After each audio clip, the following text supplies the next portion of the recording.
Dis tyd vir dieremaniere, want elke dier het 'n manier en die manier maak die dier. Baie welkom by die Diereryk.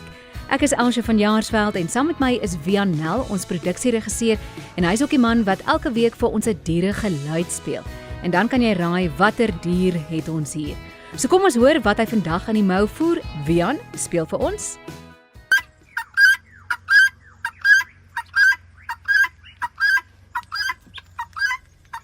Die leidraad wat hy saamgebring het is gespikkeld en geveerd. So die leidraad is vandag kort en kragtig, gespikkeld en geveerd. Nader aan die einde van die program vandag, dan sal Wian vir ons die antwoord gee.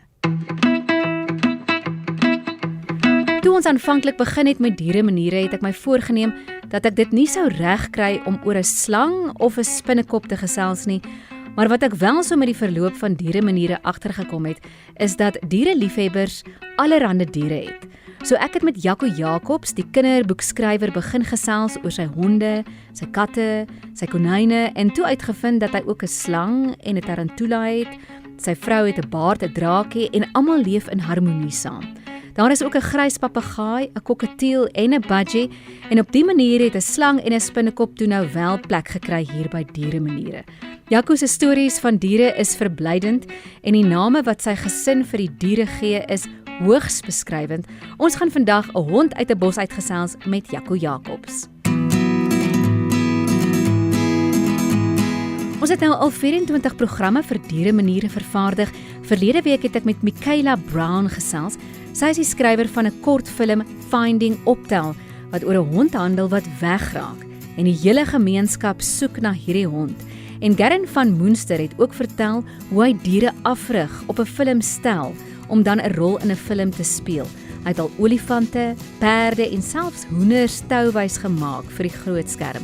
Al die vorige episodes is digitaal beskikbaar, soek net na dieremaniere.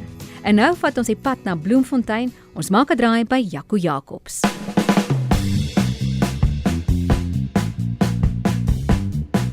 Vandag in dieremaniere gesels ons met die kinderboekskrywer. Dit is waarvoor hy baie bekend is. Hy het ook ander boeke al geskryf. Jaco Jacobs. Jaco, goeiedag. Welkom by RSG se dieremaniere.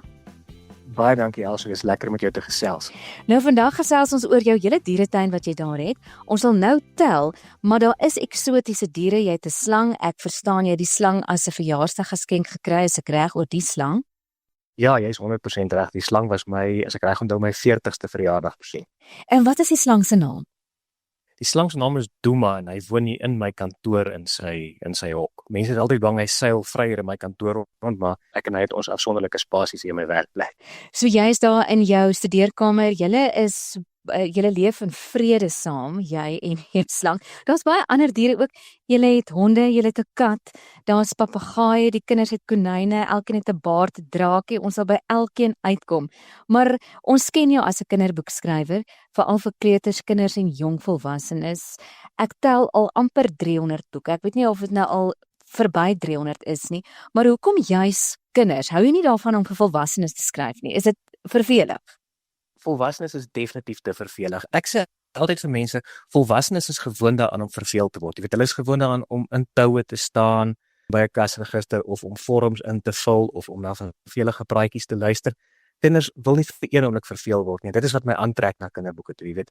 Dis hoe my brein ook werk, so ek hou van die pas van kinderboeke en die avontuur daarvan en dit is met die lekkerste ding op die aarde om met so 'n storie te werk. As jy nou begin met 'n kinderboek en jy wil nou hierdie karakters skep, hoe begin jy om 'n karakter te skep wat nie noodwendig bestaan nie?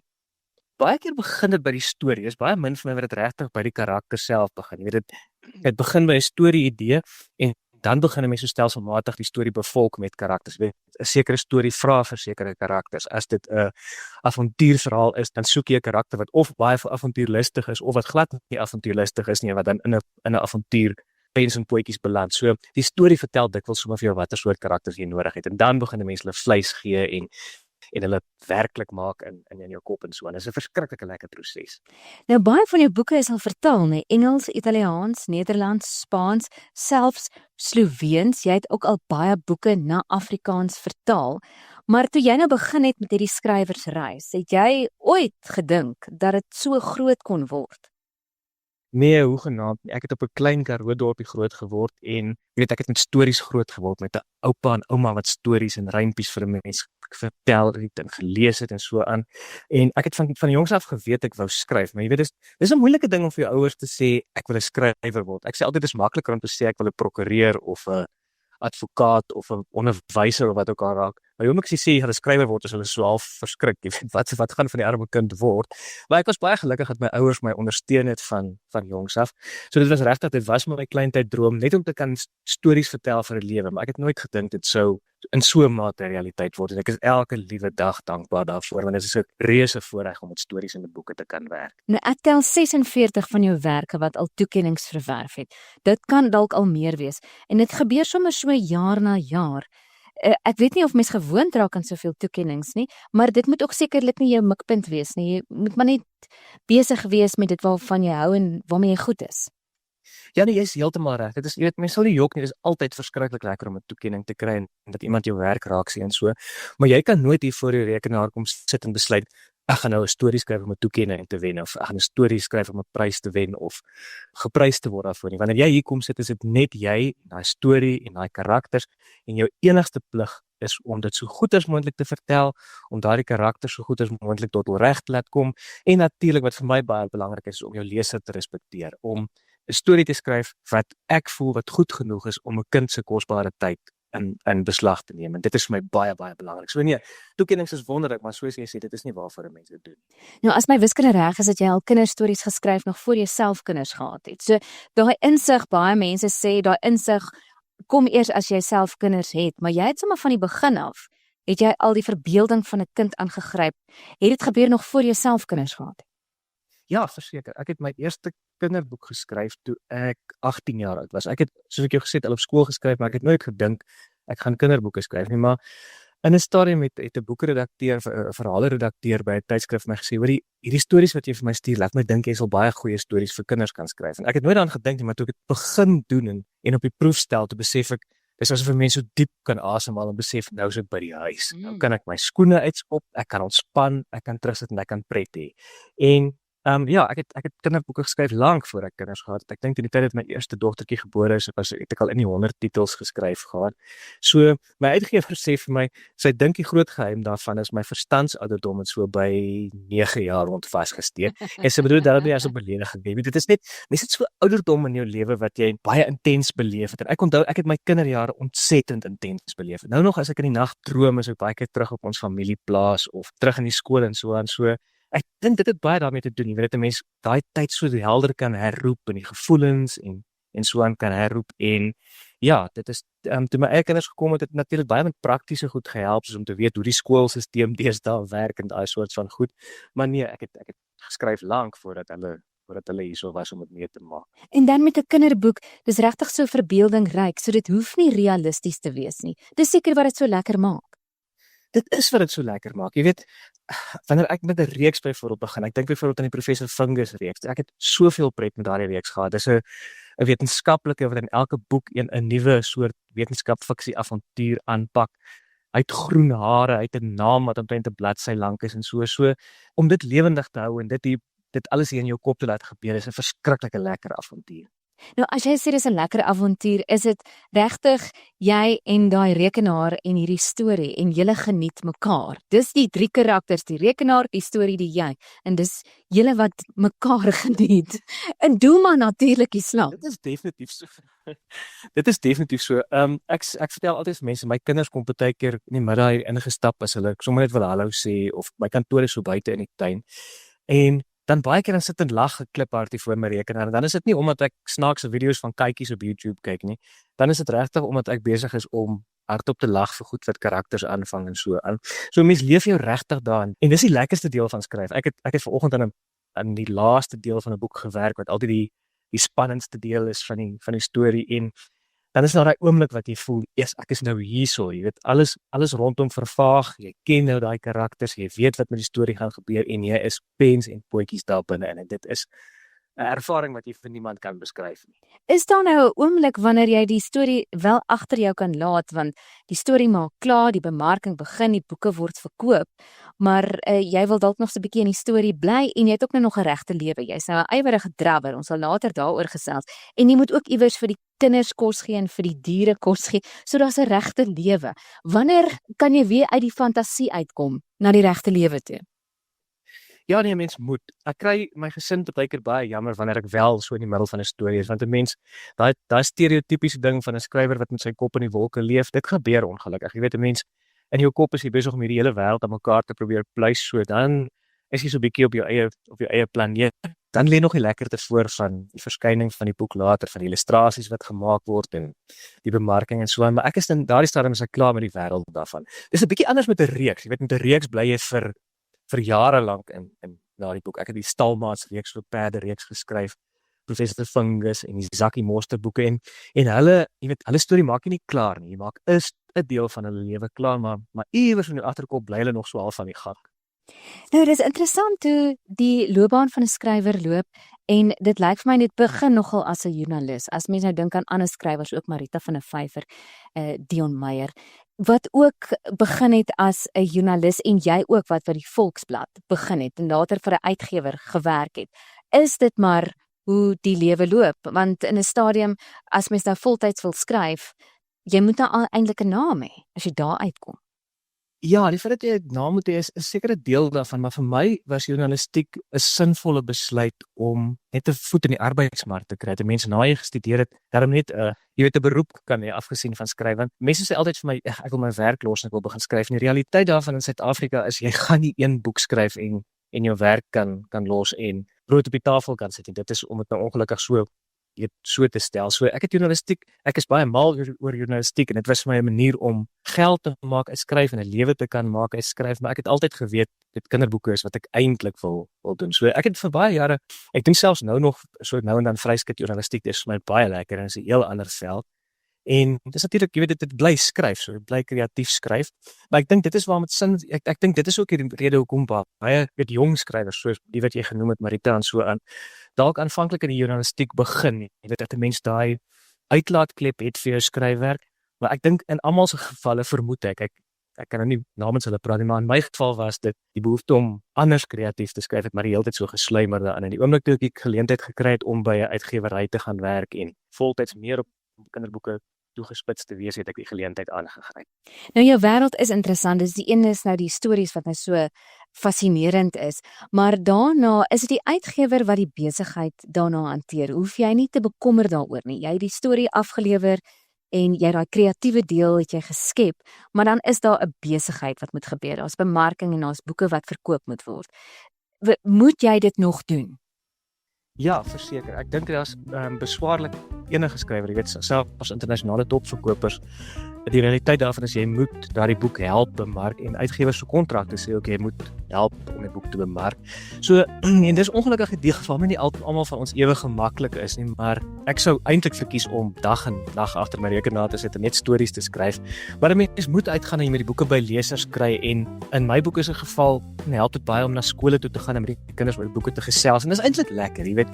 Dis sleg in 'n mate dat mense jou gesin moet agterlaat en 'n paar keer 'n jaar op gaan reis en so, maar om met die kinders te gesels oor boeke en opgewonde te maak oor boeke is natuurlik verskriklik lekker. En 'n ander deel van bemarking deesdae is sosiale media, waar skrywers natuurlik ook aktief moet wees en dit geniet ek. Jy weet, dit is lekker om aan kreatiewe maniere te dink om mense aan die gesels te kry oor boeke en van 'n nuwe boeke te wys en so aan. So is so 'n bietjie van 'n tweesnydende swaard. Daar's dele wat 'n mens geniet en daar's dele wat jy nie soveel geniet nie. Ek dink elke skrywer sou eintlik net by sy lesenaar wou sit en skryf, maar gelukkig dwing bemarking ons om so 'n bietjie ons kop by die deur uit te steek en daarom blootstelling ook te gee aan die boek.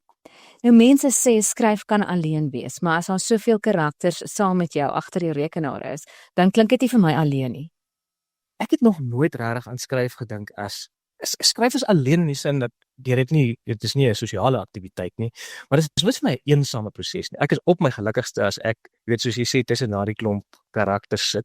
Ek kan byvoorbeeld nooit, ek lees altyd van skrywers wat vertel hulle sit in koffiewinkels en skryf of hulle skryf op 'n lughawe. Ek kan dit hoegenaamd nie doen nie. Ek kan miskien notas maak op so 'n plek, maar ek moet hier in my mekaar kantoor wees, alleen by my rekenaar en dit is waar ek skryf. En soos ek sê, daai alleen is glad nie eensaam nie. Daar is hordes fiktiewe karakters wat saam met my hier kom rondspeel.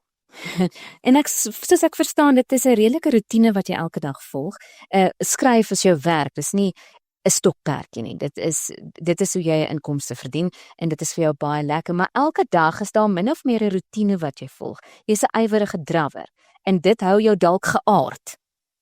Dit was 'n baie moeilike besluit ek dink is nou al so 7-8 jaar gelede om my voltydse werk met salaris en pensioen en alles te los en voltyds te skryf. Jy weet, dis 'n vreesaanjaende stap vir alles 'n mens 'n gesin het wat jy moet versorg en vir wie 'n mens moet sorg.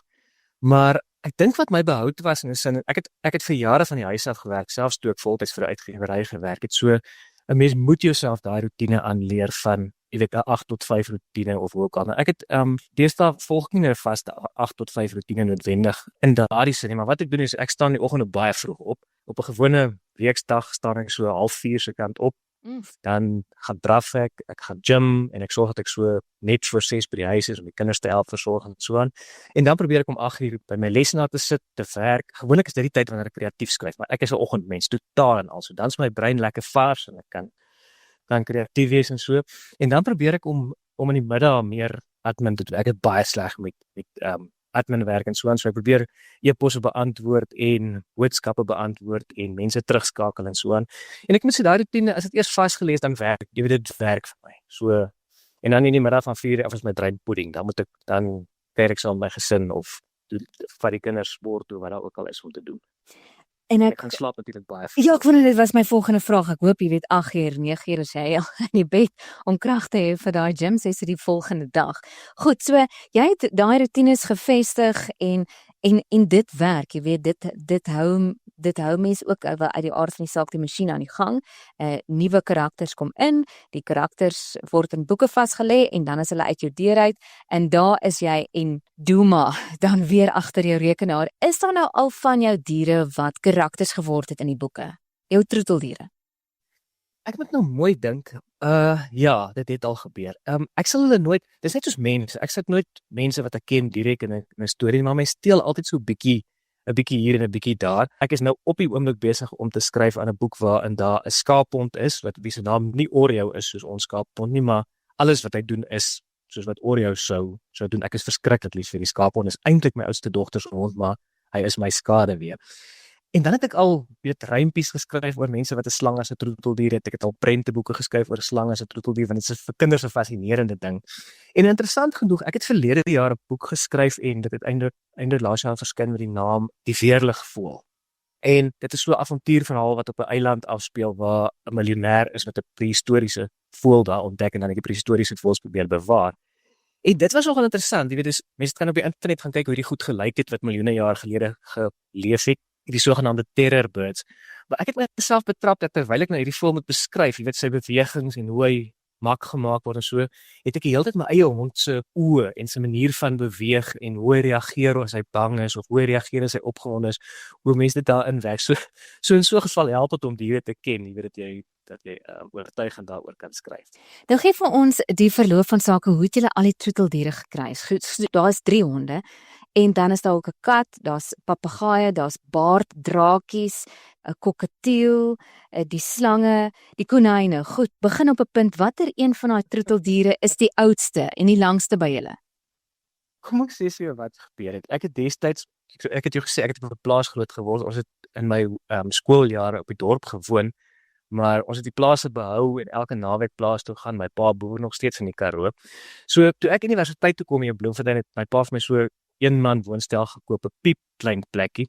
Jy kon glad nie troeteldiere daar aanhou nie en dit was my verskriklik. Jy weet, ek was my hele lewe lank omring deur diere. Ek het die dieretuin by die huis gehad toe ek 'n kind was en so op die plaas het jy hordes diere gehad. Ek het enigiets van 'n mak springbok tot meerkatte en budgies en wat ook al gehad. So nou sit ek in hierdie woonstel en ek het nie 'n enkele dier nie. Dit is my verskriklik. Dit is op die ouene besef jy mag sekere soorte slange mag jy wettig by troeteldierwinkel koop en jy mag hulle aanhou. En ek is in elk geval mal oor reptiele, so ek het toe vir my 'n koringslang gekry wat 'n baie maklike slang is om te versorg. Net op iets te hê, om daarom asem daar saam met te hê, want dat 'n mens net voel jy het daarom nog diere. En Dis al jare gelede, die is al mettertyd dood. Maar ek en my vrou het mekaar ontmoet in 'n meentuiskompleks waar ons gewoon het. Ek het in daai stadium met Jack Russell gehad en sy het so 'n miniatuur Doberman Pinscher gehad. So albei van ons was van die begin af diereliefhebbers. En ja, toe is ons later aan getroud en die kinders het gekom en ek kan eerlikwaar nie vir jou sê in watter volgorde het al die diere in ons huis aangekom nie, maar sies tog Pippi en Binkie, die Jack Russell en die Doberman Pinscher is al albei saliger, maar toe die kinders kom het, toe Emma gebore is, die jongste een, het ons vir die oudste een 'n hond gekoop om haar bietjie besig te hou terwyl die babas is al die aandag kry. En so dit my elke keer dan sê ek vir myself, ons is nou klaar, hier kom nie nog een aas terug in die huis nie, dan verloor een van hulle iewers al 'n hart op 'n dier. Ek onthou Emma was so, ek dink dit was 2 jaar oud. Dit was eendag by 'n boeremark of 'n ding en daar is hierdie ou wat kom slange wys daar vir die kinders vertel van slange en so. En hierdie 2, ek dink sy was 2 of 3, ek kan nie presies onthou nie.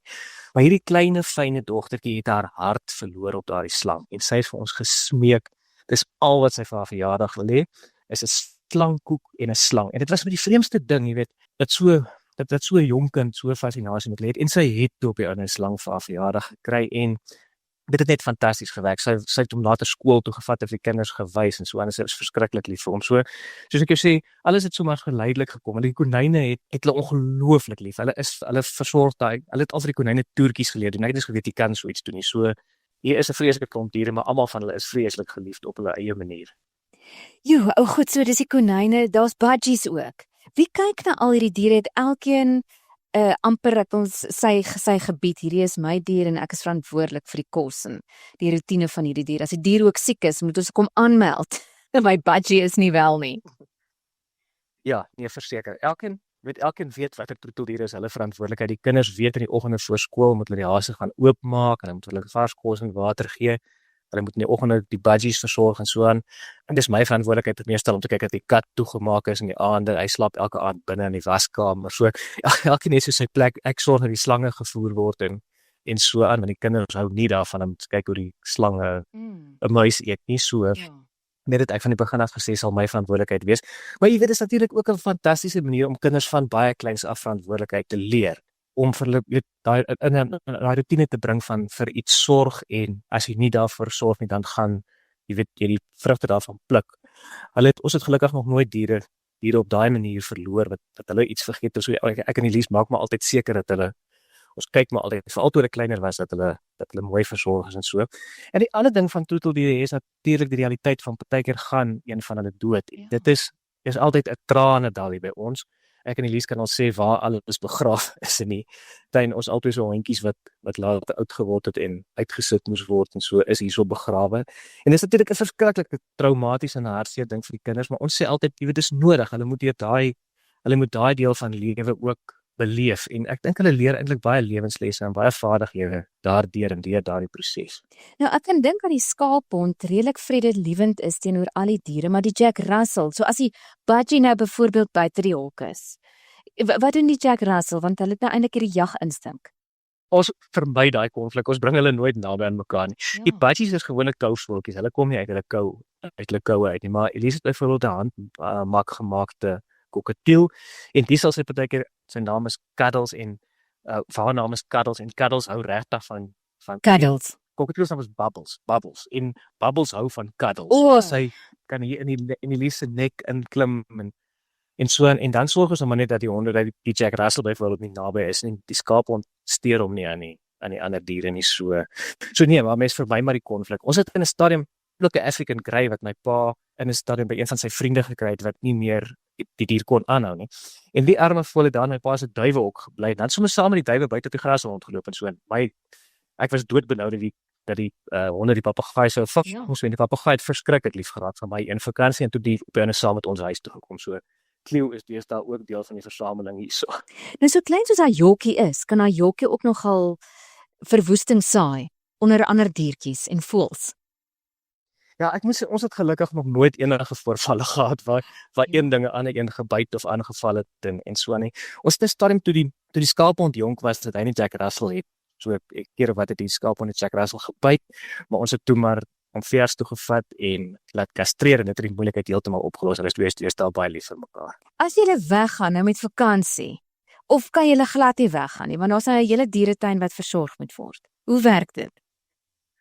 ons het gelukkig 'n engel wat vir ons werk. Ons huishoudster se naam is Eva. En Eva is verskriklik lief vir diere en sy is verskriklik lief vir elke dier in hierdie huis. So ons gaan wel een keer 'n jaar, gewoonlik in Desember gaan ons so 2-3 weke met vakansie. Eva slaap in hier by ons en dan versorg sy al die diere en sy doen dit so goed as wat enige van ons dit kan doen of beter. Die snaakse ding is ek het saam met Eva gelag. Ons het een keer pas toe ons een van die slange gekry het ons vakansie gegaan en toe ons terug Eva vir my dit was so een kant toe geneem. Sy het my vertel, het iets gebeur met een van die diere, maar ek moet nie bekommerd wees nie. Sy het die situasie onder beheer, maar een van die groot slange het uitgegaan. En sy was nie bereid heeltemal om die slang te vang nie. Maar sy het toen die vertrek afgesteel, so sy het so mooi oor opgetrap en toe nou maar gesond, nog het hy water het daar so en so aan. So, dit was baie snaaks, die Bybelse prentjie van Eva en die slang, maar Eva is wonderlik met die diere en hulle is verskriklik lief. Boe, die jokkie slaap elke aand by haar, dis asof hy haar aangeneem het, so dit help verskriklik by. Andersins sou ons definitief nooit met vakansie kon gaan nie. Ja, uitgebreide familie, hulle is baie afhanklik daarvan. Nou wil ek maar by jou hoor, wat is jou veeartsrekening? Want dit is nou iets waarvoor mens moet begroot. Dit is nou ongelukkig so. Dit is maar die realiteit daarvan as 'n mens diere het.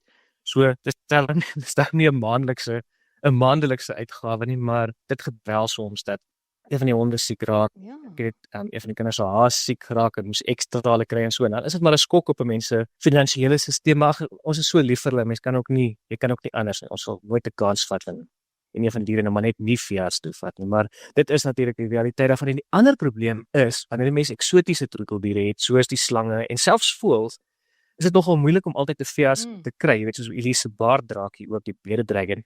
Nie alle veeartse spesialiseer in hulle of is selfs bereid om te help met so 'n dier nie. So dit is nogal moeilik. Gelukkig het ons hier so in Bloemfontein daarom so 1 of 2 veeartse wat kan help. Ek het een keer een van my slange het so 'n snyplekkie gekry waar hy stikkend geraak het en ons het baie hard moes soek om 'n veearts te kry wat gelukkig toe nou die situasie vinnig kon beredder. En die eiendom moet ook nou so wees dat almal geakkommodeer kan word. Die kinders, julle uitgebreide familie met Eva, al die diere, die eksotiese diere, die honde moet plek hê, daai skaaphond moet plek hê om te hardloop. Goed, sê jou eiendom moet van so 'n aard wees dat dit nou kan werk. Jy weet amper jou Karoo plaas moet jy in Bloemfontein geskep het. Ons is gelukkig dat ons 'n huis in 'n ouer deel van Bloemfontein het, met 'n baie groot erf. So wou my lewe lank nog as volwassene 'n skaaphond hê, want as kind op die plaas het ons skaaphonde gehad. Ek dink is die lieflikste soort hond wat daar is. Maar ek het vir baie lank teëgeskop om 'n skaaphond te kry, juis omdat ek gedink het, jy weet, ek is so benoud, hier is nie genoeg plek nie, maar ons het 'n baie groot erf. En met skaaphonde het ek ook uitgevind later van tyd toe ons na ons Oreo gekry het en ek besef dit werk fantasties. Het iemand vir my gesê dit gaan baie oor hulle moenie net oefening kry, maar hulle kop moet besig gehou word. Hy wil die hele dag met my speel en ek speel vreeslik graag met hom en ek gaan stap met hom, gaan draf met hom en so aan. Natuurlik moet die mense eiendom so wees dat dit veilig kan aan. Jy weet ons daar met nêrens wees so die hier kan uitkom. Dit maak my vies as ek sien mense se honde loop los buitekant rond want die maak dit 'n gevaar vir ander mense en natuurlik 'n gevaar vir die hond. So ek maak altyd doodseker dat ons honde op geen manier kan uitkom nie. En ja, mens moet ook nie onverantwoordelik wees in terme van hoeveel diere jy aanskaf en dat 'n mens nie plek vir alles het en alles veilig en gelukkig kan aanhou. Nou, in my vorige onderhoude kon ek agterkom van die veeartse, veral van die veearts wat spesialiseer juis in eksotiese diere met konyne en voëls. Veral voëls het 'n baie sterk aanvoeling vir rotine. Ek weet ek nie of dit met jou ander diere ook so is nie. Hulle weet jy gaan nou 4:00 in die oggend as jy uit, jy gaan nou oefen, jy gaan nou draf. Dalk is daar van die diere wat saamkom, dalk die skaaphond, maar raak almal nou so saam met jou wakker? Nee, almal raak gelukkig nie saam by wakker nie. In die oggende sal ek baie keer, jy weet, sluip ek nou uit die kamer uit om te gaan regmaak, om te gaan draf.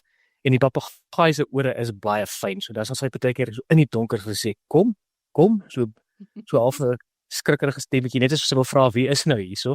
Maar die skaaphond weet, hy slaap buite in sy hok, maar hy weet presies hoe laat ek uitgaan. So as ek sy ore moet ongelooflik fyn wees, want as ek daai ons kamer het 'n agterdeur waar ek uitgaan. As ek daai deur oopmaak, dan staan hy daar op aandag en wag vir my.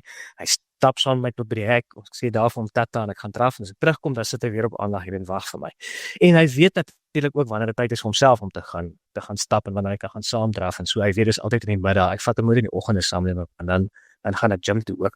Maar as hy in die middag sit hy reg vir sy stapie wanneer dit tyd is. As jy 'n halsband vat of jy sê die woord stap, dan weet hy dit is nou sulke tyd. En die kat ook het 'n vreeslike vaste roetine. Die kom in die oggende maak ons hom oop en dan is hy die hele dag hier rond en lê in my kantoor en so.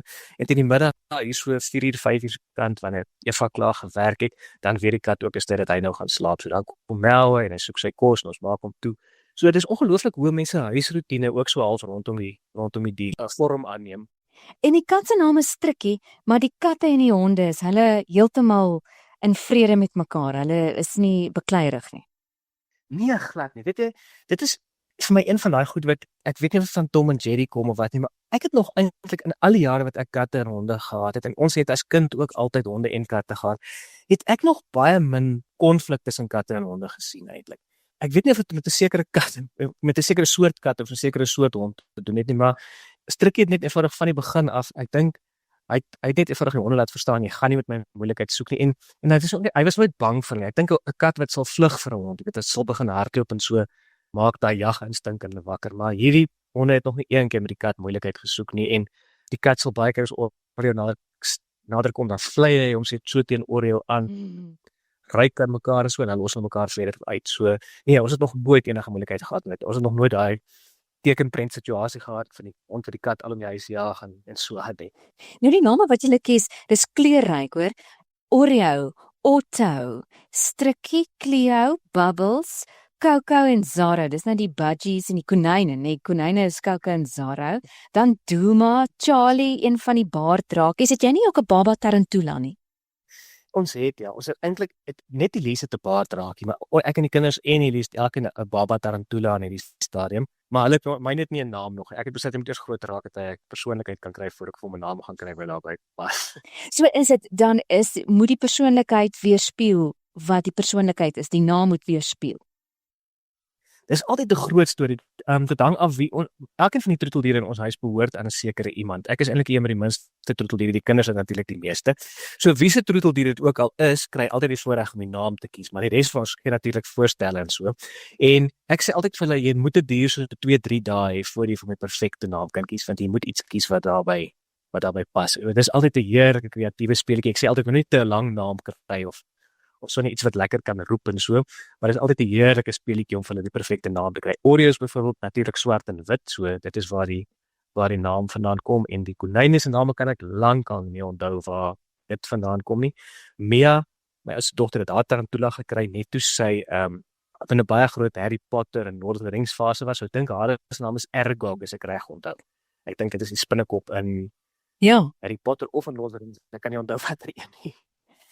Goed, so en die diere ken hulle name. So as jy nou Oreo roep, dan hy gaan nie reageer as jy nou eintlik vir Otto roep nie, of as jy nou met Bubbles wil praat of met Charlie nie. Hulle weet wie hulle is.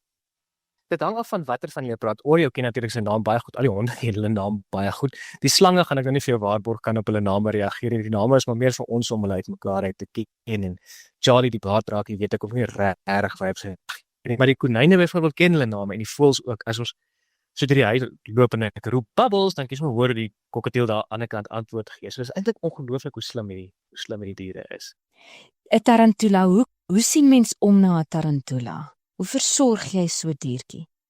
Die eerste ding wat jy doen is jy praat baie met die teeler by wie die diertjie koop en sien dan gebruik jy die internet soveel as moontlik, maar dis eintlik verskriklike maklike en verskriklike interessante diertjies om te versorg. Wat die eerste ding wat jy nodig is natuurlik die regte grootte houer. Hulle verander, jy weet hulle groei eintlik nogal vinnig, so mense moet hulle houer waarin hulle bly die hele tyd aanpas. Ons gaan sommer na die troeteldierwinkel toe en sê hoor die tarantula is nou so groot wat moet ek kry en dan kry jy 'n nuwe houertjie waarin hulle kan bly met nuwe substraat en so aan. Ag en dan is daar seker goed. Elise is eintlik die een wat die kenner is daarop. Sy sorg dat hulle die regte volgehalte uit die grond het en dat hulle op die regte tye krieke kry. Hulle eet lewendige krieke wat jy daar ingooi en so aan. Maar sy doen dit absoluut reg want hulle groei teen 'n asemrowende spoed. Ons het nou seker so 2 maande terug, 2-3 maande terug gekry. Dit is fascinerend om te kyk hoe hulle die hele tyd vervel. Die eerste keer toe een van hulle vervel het, ons gedog die spinnekop is dood want dit lyk soos 'n dooie spinnekop wat daar lê en toe besef ons het net die vel wat daar afgegooi is. Maar weet jy, dis die hele proses is vir die kinders ook baie leersaam. Jy weet, hulle leer ongelooflik baie van diere en hoe diere werk en hoe diere groei en so aan. So dis eintlik 'n baie interessante leerskool in daardie opsig ook. Moes julle al van een eiendom na 'n ander eiendom getrek het en al die diere saamgevat het? Nee, gelukkig nie. Dit moet baie moeilik wees. Ons het al in 'n stadium gepraat oor, jy weet, sou 'n mens iewers anderheen wou verhuis of na 'n ander provinsie toe of na 'n ander stad toe verhuis. Wat sou die logistiek daar rondom wees? En die diere is 'n groot deel van die logistiek. Jy weet, om alles veilig te vervoer, om te seker te maak jy kry 'n eiendom waar jy alles veilig kan aanhou. So ja, nee, dit is een van die redes hoekom ons bly waar ons bly, dink ek. Nou jy sê in Bloemfontein, dit is nou waar jy gevestig is en ek wil net terugkom by die drawery in die oggende. Hoe laat het jy gesê 04:30? So wat jy staan so vroeg op. Dis baie koud in Bloemfontein. Dis in die hartjie van die Vrystaat. Is dit nie eers enigstens iets wat jou afsit van die draf in die oggend nie? Ek moet vir jou dood eerlik sê, daar's party oggende in die hartjie van die winter wat 'n mens daar lê wat ek dink ek kan dit nie doen nie. Ek kan myself nie hier lig nie, maar dit word ook deel van die uitdaging. Ek onthou so na die COVID pandemie was daar een dag, dit was daai tyd toe mense nog virtuele wedlope gereël het of later het hulle sulke wedlope gereël wat jy net 2-2 mag uitgegaan het en so, en ek en my een vriend wat saam met my gedraf het toe, ek dink dit was die Comrades wat jy so op jou eie nou maar gaan doen het. En ons het die een oggend hier weggetrek en in die tyd wat ons hier in 'n sekere deel van Bloemfontein is, ek het nog gehardloop met 'n buff, jy weet, met so 'n lap hier oor my gesig. Dit was nog deel van die regulasies. En toe ek daai ding so afhaal, toe kraak die ys. So toe het my asem letterlik geys binne in daai plek. So, maar dit raak ook deel van die uitdaging daarvan. Jy weet, dit om in die winter te draf het ook sy eie lekker wees. Daai wat jy so verskriklik koud kry partykeer. Die somer is natuurlik weer anders, jy weet. In die somer bak ons weer uit hier. Dis ook maar van die oggende gaan draf in die somer. Maar ja, ek moet vir jou sê, hoe ouer mens raak, hoe groter uitdaging word dit om so in die koue uit te gaan, maar tot dusver het ek darm nog deur elke winter gekom daarmee. Jo, weer terug by die diere, is daar nou nog 'n dier wat julle sal wil kry, julle as gesin? Dat julle nou praat en dink, jy weet, ons het nou nog nie daai dier nie. Dis dan nou lekker wees om na daai dier om te sien. Dalk 'n wilde dier. As ek kinders vra, gaan hulle vir jou 'n lys. Hulle gaan 'n lys hê. Die kinders ry albei perd by 'n ryskool, so hulle grootste begeerte op die aarde is om 'n perd te hê, maar tot dusver het hulle pa nog vasgeskop daar. En ons gaan definitief nie perde wie jy weet hierso kan aan. Ek het gesê hulle moet by hulle oupa op die plaas gaan perd ry, maar ek het ook gesê ons roep nou halt by die diere. Hier is nou regtig soveel diere en dit raak tydrowend, jy weet, om alles te versorg en so aan. So hulle weet nou in hierdie stadium ons is nou eers klaar, maar nou die dag het die spinnekop is so verbygeglip met 'n ompad, so met 'n ompad verbygeglip dat hulle nou hier kan deel wees van die gesin, so eintlik na ek nie gesê het vir nog diere. So maar weet ook maar ek het 'n rubberarm wat maklik draai, maar wat hulle weet ook die diere hou hulle baie besig, maar dit bly 'n verskriklike voorreg om in 'n huis vol diere te kan bly en saam met die kinders te kan beleef. Ja, nou as julle vriende oornooi en hierdie vriende is nou nie so vertroud met al julle diere nie, veral die eksotiese diere, die slang, dalk die tarantula. Ek weet hulle is nou in hokke, maar dit is nie iets wat mens in die algemeen aantref nie. So hoe maak julle met gaste? Gelukkig, jy weet, die grootste slang by my kantoor, so my kantoor is 'n aparte gebou buite in die tuin, so niemand hoef hier te kom as hulle nie wil nie. En selfs die baardrakkie en so is ons TV-kamer wat weg is van die middel van die huis af, so mense wat nou regtig die diere wil vermy, hoef darm nie daar te kom nie. En mense kry selfs gaste wat partykeer wat 'n mens kan sien, dis nie so lief vir honde nie as wat mense gewoonlik is nie. So dan maak ek wil nooit die diere met vir mense wat kom kuier 'n las wees of hulle skrikkerig maak nie. So partykeer kom hier kinders kuier wat jy kan sien die kinders is ongemaklik met 'n hond. En wat ek dan doen is dan verwyder mense maar die honde uit die situasie uit. Jy weet, ons huis kan gelukkig daar's 'n hek wat ek kan toemaak en dan is die honde in die agterste gedeelte wat nog steeds groot genoeg is vir hulle. So vir daai drukkie voel dit vir my mense maak eerder die mense gemakliker en maak dit vir die diere ook gemakliker as wat daar heeltyd 'n kind is wat bang vir hulle is of iemand wat nie daarvan hou as hulle nader kom nie. Maar ons het eintlik nog min sulke probleme gehad. Mense is gewoonlik gefassineerd met die slange en hulle graag sien en so, maar die oomblik as jy jou hand so uitsteek om die glaskas oop te maak, as jy ook nie ek hou daarvan van agter die glas te sien. Dat baie min wat van naderby wil kennis maak. Maar ek het al sprekers gehad op hierdie reeks wat gesê het dat jy as daar nou gaste is wat nie hou van my honde nie, dan kan ons nie eintlik vriende wees nie. Dit klink nie vir my of dit nou die geval is by julle nie, maar die mense wat by julle kom kuier gaan waarskynlik ook hou van diere, want dis die mense van wie julle hou en met wie julle vriende kan maak. Ja, ons kies ons vriende goed. Jakob, baie mense sê vir my dat die diere vir hulle sin gee en betekenis. Is dit wat julle ook ervaar? Elsie, dis regtig so. Ek het net gepraat oor, jy weet, dinge wat die kinders kan leer daaruit in terme van hoe om vir iets te sorg, hoe om vir iets lief te wees, hoe om iets in die dood af te staan op die ou ende. Maar behalwe dit, daar's daai, wat is die mooi Afrikaanse woord vir companionship, Kameraadskap seker. by kameraadskap, by iets wees en so aan. As ek in die dag hier sit en werk en hierdie skaaphond kom sit hier by my met sy kop so op my skoot of kom lê en slaap hier met sy kop op my voete, is dit die lekkerste gevoel van daai nabyheid van iets wat vir jou baie beteken, iets wat en om vir iemand of vir 'n dier iets te kan beteken. En dis 'n gevoel wat moeilik is om te beskryf vir mense wat nie lief is vir nie diere verstaan of diere het nie, maar dis 'n ongelooflike gevoel. Soos jy kan hoor, ek en die skaaphond is baie naby aan mekaar. Goed, so die skaaphond is jou hond. Dis jou troetel hier. Jy is verantwoordelik vir die skaaphond. En natuurlik jou slaap. Nee, die skaaphond is amptelik my oudste dogter, so net was 80%, so ek mag nooit sê dis my hond nie, maar Lekker en Oreo is baie naby. Julle het mekaar aangeneem. Ongelooflik, God sê. Maar weet jy, in so 'n geval is dit baie interessant hoe 'n slim dier soos daai verskillend reageer met elke. Dis asof hy skaaphond elkeen van ons, en ek en my vrou het al baie daaroor gepraat, elkeen op 'n ander manier behandel. Jy weet, hy sal met die lies wat hy sal die hele tyd laat sy hom troetel en so aan. Met my hou hy van speel en draf en so aan. Mia is weer op 'n ander manier, weet hy sal na Mia toe gaan om kos te kry of met haar speel en so aan. Emma hou daarvan om met hom te spring en sy is een wat daarvan hou om af te rig. So sy leer hom toertjies en sulke goed. Dis hy is so slim dat hy dit, jy weet, is asof hy elkeen se persoonlikheid ken en wat hy by hulle kan regkry en wat hy met hulle kan doen en so aan. En dit is lieflik om op te hou. Ja, kan net voordat ons afsluit, ek weer terug by jou skryfloopbaan. Is daar nou nog iets eksoties wat jy graag sal wil doen? Of is dit net nog stories en hoe langer jy besig kan wees met hierdie stories, hoe lekkerder is dit vir jou? Ek hou daarvan om myself uit te daag. So die lekker ding van kinder- en jeugliteratuur is dat daar ongelooflik baie subgenres is. Jy weet, van die verskil tussen 'n prenteboek en 'n tienerboek is reusagtig groot. So dis altyd vir my die lekkerte van hierdie genres dat 'n mens moeilik verveeld raak daarin. En daar's lekker uitdagings. Goed, soos ek het nou die dag my eerste grafiese roman geskryf wat weet soos 'n outiese strokiesboek is, maar 'n hele roman. Daai soort van goed is my verskriklik lekker om aan te pak. Maar soos jy sê, die uitdaging vir my bly eintlik net om kreatief te kan bly, om te kan aanhou skep en om stories te kan maak wat daai 9-jarige in my gelukkig hou en hopelik ander kinders ook gelukkig kan maak. Ja, en dan ook stories wat mense gelukkig maak, dis soos wat jy sê, maar die Grimm broers met hulle stories wat partykeer so bietjie grim is. Weet, dit is ook stories waarmee jy groot geword het en dit het sy plek. Dit het verseker. Ek het groot geword soos ek gesê met 'n oupa wat stories vertel en baie van daai stories was grolstories, spookstories, jy weet daai soort van ding en is die lekkerste spookstorie van dit was nooit uit sy duim gesuig amptelik nie. Hy het altyd vertel dat dit hier in hierdie distrik soort van goed.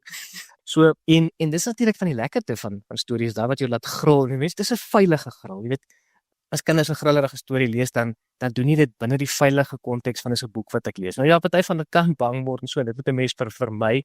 Maar as jy dit kan regkry om hulle veilig te laat gril, die belangrikste ding is in elk geval deesdae om kinders aan die lees te kry. So dit is 'n groot probleem. So as hulle hou van grolstories, asseblief gee vir hulle grolboeke as jy weet dis wat hulle aan lees gaan kry. As hulle hou van snaakse stories, gee vir hulle snaakse boeke wat hulle laat skater van die lag.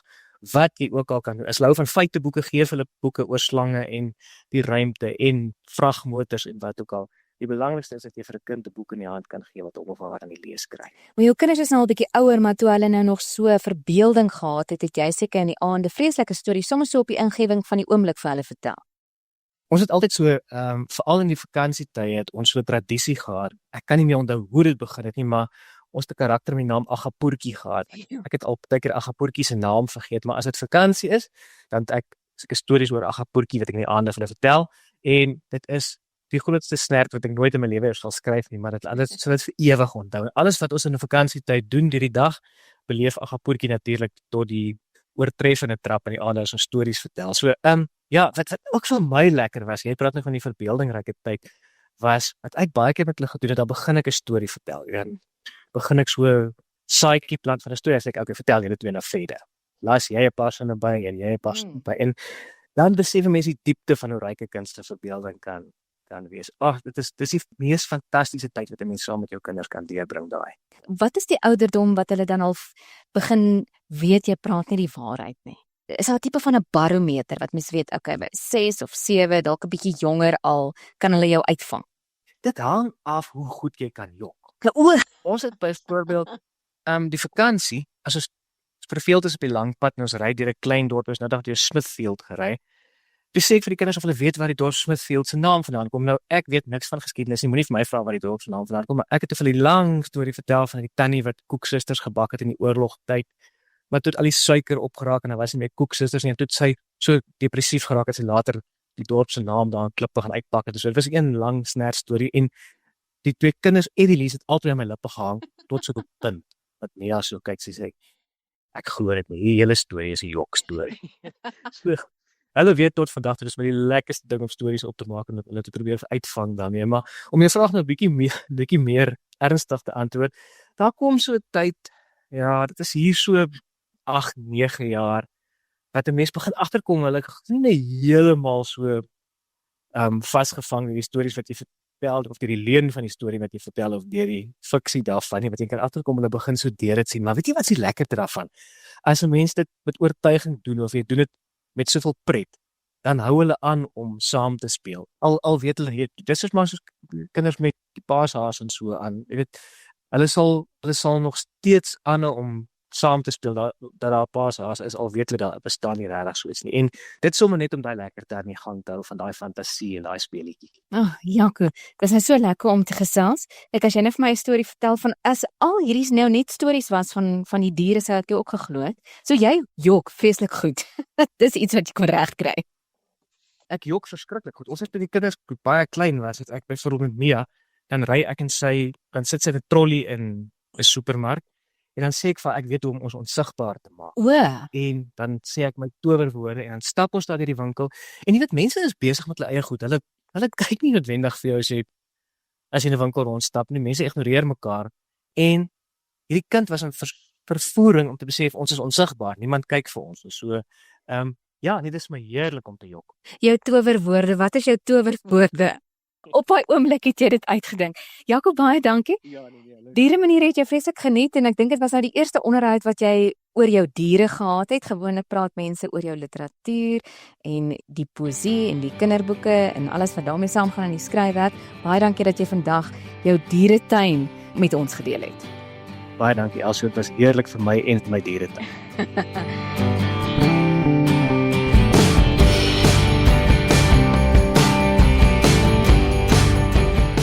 Nou ja, toe, daar het 'n slang, 'n paar tarantulas, 'n baarddraakie ook hulle dag hier op Dieremaniere gekry. So uit die mond van 'n kinderboekskrywer, Jaco Jacobs. Dankie Jaco, geniet al die diere daar in jou huis. Hier is ons weer by Wian se dieregeleide. Wian, so laaste keer net weer die klank.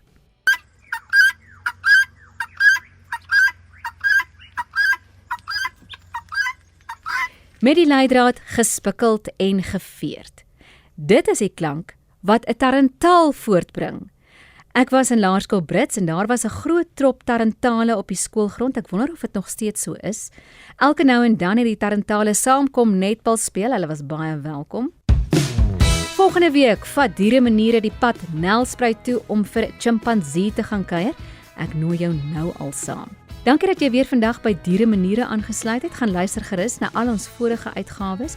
Jy kan ook met ons gesels op Facebook en Instagram by RSG en Elsje van Jaarsveld en daar praat ons verder oor Dieremaniere. Jy is baie welkom om ook vir my 'n boodskap te stuur per e-pos media@elsjevanjaarsveld.co.za. Van my Elsje van Jaarsveld en ons produksieregisseur Wianel, totsiens en geniet jou diertjie.